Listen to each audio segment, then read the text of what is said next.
అనంత విశ్వ సంపదని ఆకర్షించడానికి మీ ముందుకు వస్తుంది అహం బ్రహ్మాస్మి సాధన 11 డేస్ ఎనర్జీ యాక్టివేషన్ ప్రోగ్రామ్.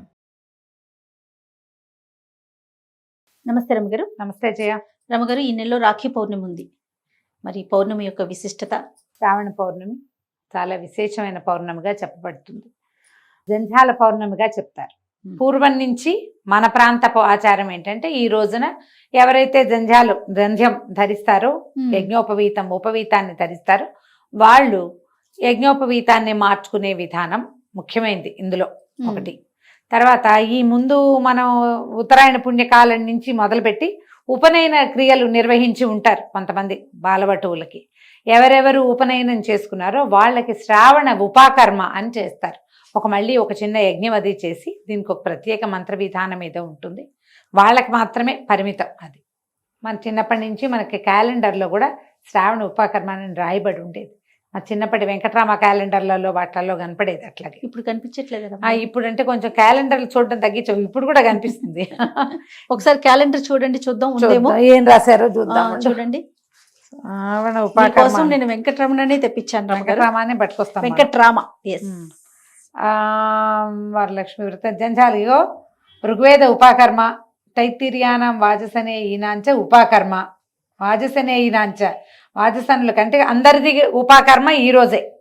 వేరువేరు ఇవి ఉంటాయి గోత్రాలు, వీళ్ళకి ఏమంటారు తెగలు కొంచెం తేడా ఉన్న వాళ్ళు కూడా వేరువేరు ఏమనాలంటే వైదికులలో కొంచెం తేడా ఉంటుంది. కొంతమంది ఋగ్వేదం వాళ్ళు ఉంటారు. యజుశాఖ ఏ శాఖకి సంబంధించిన వాళ్ళైనా సరే ఇవాళే ఉందట. యజుశాఖ, కృష్ణ యజుశాఖ ఒకటి ఉంటుంది. తర్వాత ఋగ్శాఖ అని కూడా ఋగ్వేద శాఖ వాళ్ళు కూడా ఉంటారు. ఓకే. అన్ని శాఖలకి ఇంచుమించుగా వాళ్ళకు కూడా ఉపాకర్మ. హయగ్రీవోత్పత్తి, వికనస జయంతి, రాఖీ పౌర్ణమి ఇన్ని రాశారు. జంధ్యాల పౌర్ణమికి ఈ రోజున హయగ్రీవ జయంతి కూడా చెప్పబడుతుంది. దాని మీద చెప్తాం చూడు. ఈ ఉపాకర్మ చేసుకునే విధానం ఒకటైతే మామూలు వాళ్ళందరూ జంధ్యాలు మార్చుకుంటారు. తర్వాత ఈ రోజున హయగ్రీవుడు అంటే ఈ హయగ్రీవ అవతారం ఎవరు? విష్ణుమూర్తి మనకి ప్రఖ్యాతంగా చెప్పబడే దశావతారాలు కాకుండా ఆయన మొత్తం 21 అవతారాలుగా చెప్తారు. అందులో కపిల మహర్షి ఒక అవతారం అంటారు. ఈయన మన హయగ్రీవులు ఒక అవతారం. ఇంకా చాలా ఉన్నాయి. ఎప్పుడైనా వచ్చినప్పుడు 21 అవతారాలు చెప్పుకుందాం. తప్పకుండా అండి. బుద్ధావతారం అంటే బుద్ధుడుగా ఇప్పుడు మనం చెప్పుకునే బుద్ధిజం బుద్ధుడు కాదు, విష్ణువు కూడా ఒక బుద్ధావతారం ఉంది. అలాంటి కథ కూడా ఒకటి కనపడుతుంది. ఈసారి ఎప్పుడైనా ఒకసారి వివరంగా మాట్లాడుకుందాం. అయితే ఈ హయగ్రీవ స్వరూపుడు ఏంటంటే ఈయన వేదాలని రక్షించాడని, శుద్ధ జ్ఞాన స్వరూపుడుగా హయగ్రీవుని గురించి చెప్తారు. అసలు ఆయన శ్లోకమే జ్ఞానానందమయం దేవం నిర్మల స్ఫటికాకృతిం ఆధారం సర్వ విద్యానాం హయగ్రీవం ఉపాస్మహే అని చెప్తారు. అన్ని విద్యలకి ఆధారభూతుడు హయగ్రీవుడే. ఆయన నుంచి విద్యలు ఉద్భవించినాయి. ఈ రోజున ఈ హయగ్రీవోత్పత్తి రోజున ఎక్కడైనా దేవాలయాల్లో కానీ మన ఇళ్లల్లో కానీ హయగ్రీవ హోమం చేసుకోవచ్చు. హయగ్రీవ ఆరాధన పిల్లల్లో విద్యాభివృద్ధిని పెంచుతుంది, విద్యాభివృద్ధి కలిగిస్తుంది. పిల్లలు చదువుల్లో ముందుకెళ్లాలన్నా ఏదైనా ప్రత్యేక దాంట్లో సీట్లు కావాలన్నా వీళ్ళు హయగ్రీవ హోమం చేసుకుంటే మంచిది. హయగ్రీవ ఆరాధన మనకి హైదరాబాద్లో అయితే ప్రఖ్యాతంగా నేను ఒక దేవాలయం చెప్పగలను. మనము యాదగిరి గుట్ట నుంచి తిరిగి వచ్చేటప్పుడు హయగ్రీవ స్వామి దేవాలయం ఉంది. ఇప్పుడు కొత్త రూట్లో నేను వెళ్ళలేదు జయ, ఇంకా వెళ్ళలా. కానీ ఇది వరకు మనం వెళ్ళేవాళ్ళం, ఒకవైపు నుంచి వెళ్ళి రెండో వైపు నుంచి తిరిగి వచ్చేవాళ్ళం. కొండకి ఇటెక్కి అటు దిగేవాళ్ళం. ఆ దిగేదారిలో ఉంది. మీరు హైదరాబాద్లో హయగ్రీవ దేవాలయము అని సెర్చ్ చేసి చూడండి. అక్కడ ప్రతి పౌర్ణమికి హయగ్రీవ స్వామి తాలూకు హోమం చేస్తారు. ఈ ప్రత్యేక దినం రోజున మన ఇళ్లలో కానీ మన చుట్టుపక్కల దేవాలయాల్లో ఎక్కడైనా కుదిరిన ఏదైనా వేద పాఠశాలలో చేసిన హయగ్రీవ హోమంలో కనుక పాల్గొంటే పిల్లలకి విద్యాభివృద్ధి కలుగుతుంది. మీరే ఏదైనా కొత్తగా చదువుకోదలుచుకున్నారు, ఇంకా ఫర్దర్ స్టడీస్, జీవితంలో ఇంకా ముందుకెళ్ళాలి, తప్పనిసరిగా ఈ హోమాన్ని చేయొచ్చు. తిరుమలలో కూడా మనకి హయగ్రీవ స్వామి కనపడతారు. ఎక్కడ కనిపిస్తారంటే వరాహస్వామి ఆలయం ఉందా? వరాహస్వామి ఆలయం ఉంది కదా, స్వామి పుష్కరిణి వరాహస్వామి ఆలయము. వరాహస్వామి ఆలయం నుంచి మనం స్వామి వారి దేవాలయం వైపు కనుక మాడవీధిలో కొంచెం ముందుకెళ్తే ఎడం చేతి పన్ని మెట్లుండి జనం అంతా కూర్చున్నట్టు కనిపిస్తారు. ఆ పైన ఒక మఠం ఉంది, అక్కడ హయగ్రీవ స్వామి దర్శనం లభిస్తుంది మనకి. అవును రమ్మ గారు. ఆయనకి ఇట్లా పర్పెండిక్యులర్ గా ఐమూలగా ఉన్నట్టు ఉన్నట్లు ఉంటాడు. ఉంటుంది. అవునవును. అక్కడ హయగ్రీవ స్వామి దేవస్థానం ఉంది. ఉమ్. తిరుమల వెళ్ళినప్పుడు చక్కగా ఖచ్చితంగా దర్శనం దర్శనం చేయండి. చేసుకో. పిల్లలకి తప్పకుండా అక్కడ నమస్కారం చేయించండి. ఈ జ్ఞానానందమయం దేవం శ్లోకాన్ని నేర్పించండి, చెప్పించండి. అయితే ఇప్పుడు ఇవన్నీ కూడా మనం ఏంటి పూర్వం నుంచి మన దగ్గర వస్తున్నటువంటి ఆరాధన విశేషాలు. విఖనస మహాముని చెప్తున్నారు కదా, విఖనస జన్మదినం కూడా ఇదే. ఈయనెవరు? వైఖానస ఆగమాన్ని రాసిన ఆయన. ఉహుం. వైఖానసము మనం చెప్పుకుంటాక దేవాలయంలో వైఖానస ఆగమాలు అని చెప్తాం కదా, అవునవును. ఆ వైఖానస ఆగమాన్ని రచించినటువంటి మా ఋషి ఈ రోజున జన్మించారు. వారి వారి విధానాల ప్రకారం వారు పూజించుకుంటారు. మనం ఇవి చేసుకోవచ్చు. దీంతో పాటు ఇప్పుడు మనం ప్రఖ్యాతంగా చేస్తున్నది ఏమిటి? రాఖీ కట్టడం. ఉమ్. అన్నదమ్ములు అక్క చెల్లెళ్ళు ఒకళ్ళనొకళ్ళు గౌరవించుకోవటం. అన్నదమ్ముల దీర్ఘాయువు కోసం ఆడపిల్లల తాలూకు సౌభాగ్యాల కోసం అన్నదమ్ములు ఒకరినొకరు గౌరవించుకుని సంభావించుకునే రోజుగా నార్త్ ఇండియా అంతా విశేషంగా చేసేవాళ్ళు. మనం కూడా ఇప్పుడు మొదలుపెట్టాం. ఇదేంటంటే ఈ రక్ష గనక మనకి సోదరి కట్టుకుంటే మామూలుగా బావమరుదులు బతకగోరతారు, ఇలాంటి మాటలు వింటుంటాం మనం. అవును. అక్క చెల్లెళ్ళకి వాళ్ళ అన్నదమ్ములు ఎప్పటికీ బాగుండాలనే ఉంటుంది. వాళ్ళు కట్టిన రక్షతోటి వాళ్ళకి చాలా రకాల జయం కలుగుతుందని నమ్ముతారు.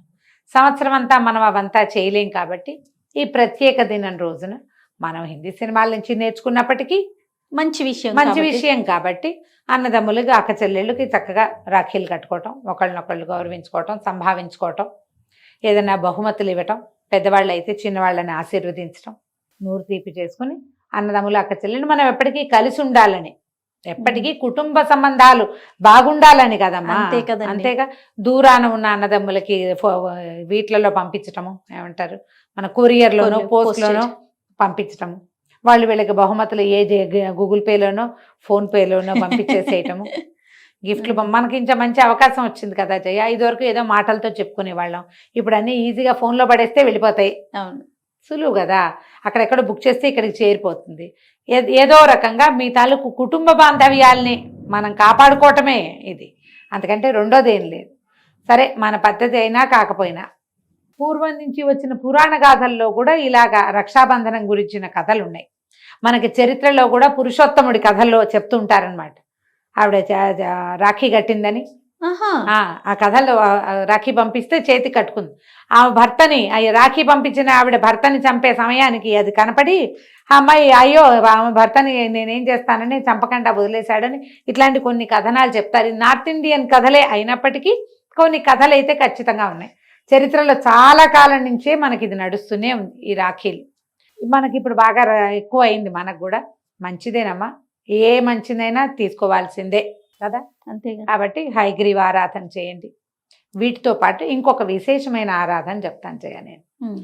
ఏ పౌర్ణమి నాడైనా సరే మనం అమ్మవారిని ఆరాధిస్తే విశేషమైన ఫలితం లభిస్తుంది. ఉహుం. పొద్దున ఏదో హయగ్రీవ ఆరాధన కుదిరితే చేసుకోండి. మీ ఇంట్లో జంజాలు మార్చుకునే విధానం ఉంటే మగవాళ్ళు వాళ్ళ జంజాలు వాళ్ళు మార్చుకుంటారు.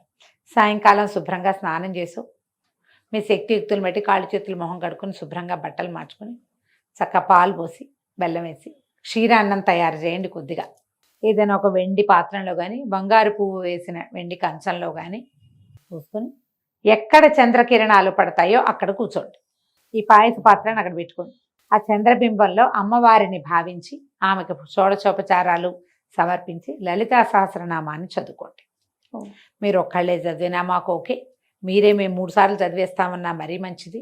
ఒక 5గురమో 19 మందో చుట్టుపక్కల అందరం కలిసి చదువుకుందాము, పారాయణ చేసుకుందాము అంటే విశేషించి లలితా పారాయణ చాలా మంచిది. పౌర్ణమి నాడు పిల్లల్లో ఏదైనా చిత్తచాంచల్య విధానాలు పద్ధతులు ఉన్నా, డిప్రెషన్స్ ఉన్నా, మానసికమైన ఆరోగ్యాలు బాగుండకపోయినా, పిల్లల పెళ్ళిళ్ళు వాళ్ళ భవితవ్యం పట్ల మీకు భయాలున్నా పౌర్ణమి నాడు అమ్మవారి ఆరాధన చాలా ఫలితం ఇస్తుంది. విశేషించి ఈ రోజు చూడు ఎన్ని ఉన్నాయి ఇందులో. ఈ రోజున హయగ్రీవోత్పత్తి జరిగింది, విఘ్నస మహర్షి జన్మించారు, ఉపాకర్మలు జరుగుతాయి, అంతా ఉపాసన జరిగే సమయం కాబట్టి ఈ సమయంలో చేస్తే ఇంకా విశేషమైన ఫలితం లభిస్తుంది.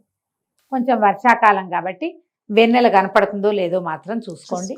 ఈ రోజున పౌర్ణమి నాడు విపరీతంగా వాన గీన వస్తే మాత్రం సుమారుగా ఏదో చేసుకుని దండం పెట్టుకోండి. కానీ మీకు వెన్నెల కనపడుతుంటే మాత్రం వెన్నెలని వృధాగా పోనివ్వబోకండి. చక్కగా కూర్చుని ధారాళంగా చదువుకోండి. లలితా సహస్రనామం చేసుకుని ఈ పాయసాన్ని అమ్మవారికి నివేదనగా సమర్పించి మిగిలిన పూజ పూర్తి చేసుకుని పాయసాన్ని ప్రసాదంగా స్వీకరించండి. ఇది చాలా ఏమనాలంటే ప్రభావవంతమైన ప్రసాదం. ఆ వెండి పాత్ర, అందులో క్షీరాన్నము, వెన్నెల, ఇవన్నీ కూడా మంచివి. సంతోషం. ఎలా కుదిరితే అట్లా సుసంపన్నం చేసుకోండి. రాఖీ పౌర్ణమి శుభాకాంక్షలు. నమస్తే రమ్మగారు. నమస్తే జయం.